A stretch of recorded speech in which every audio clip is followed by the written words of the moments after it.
डाली भरणी एक अशी पद्धत जी ऊसाची लागण केल्यावर मागून केलं जाते आणि हे काम आम्ही 2 महिन्यापूर्वीच उरकलंय, फक्त व्हिडिओज लेट झालाय, थोडं समजून घ्या. तर ह्यो विषय असा आहे की आपल्या ऊसाची लागण करून त्याला काही दिवसातच फुटवा आला होता आणि जिथं कुठं ऊस उगवला नाही तिथं आज परत ऊस लावण्याचा कार्यक्रम योजला होता. हीच ती काय म्हणजे डाली भरणी. आणि हो, ही सगळं मी घरच्याने दिलेल्या 2 शब्दाच्या ज्ञानाचा जोरावर सांगतोय, तेवढं घ्या समजून परत एकदा. तर नेहमीप्रमाणे गाडी काढून रानात तर पोचलो आणि काय मग लागलो कामाला लगेच. तर अशी थोडी माती काढून आणि ऊसाचा डोळा बघून त्याला मातीत काढून पुरायला सुरुवात केली. आणि हे पण काम दिसतंय तेवढं लगेच उरकत नव्हतं, बराच वेळ गेला. असं सगळं काम उरकत संध्याकाळ व्हायला आली आणि तेवढ्यामध्येच एक आजी आमच्यापाशी आली.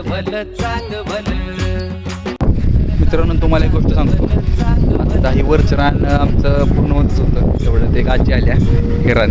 आणि त्या म्हटल्या की मला काय काम पाहिजे, मला काहीतरी काम द्या. आणि त्यांना काहीतरी पैशाची गरज आहे, त्यामुळे ते म्हटलं मला काहीतरी काम द्या. त्यांना भाजी पण पाहिजे होती, त्यांना भाजी दिली आपण, त्यांना तरी पण काम करायचं होतं. म्हणजे मला काहीतरी काम पाहिजे. तर ते आता कांद्या पुरते दोघा देत आहेत. बानूला पाताळ देवाला पगडी सुखाचं पालाळ रिकामी दुरडी. सांगायचं एवढंच की जुनी माणसं आहेत का नाही, कामाला सटत नाही खूपच. आजी लागा एवढ्या वयात पण काम करते त्या. मग चला तर भेटत पुढच्या अशाच एक भारी व्हिडिओमध्ये. तोवर जय शिवराय, जय श्रीराम, जय शंभूराज.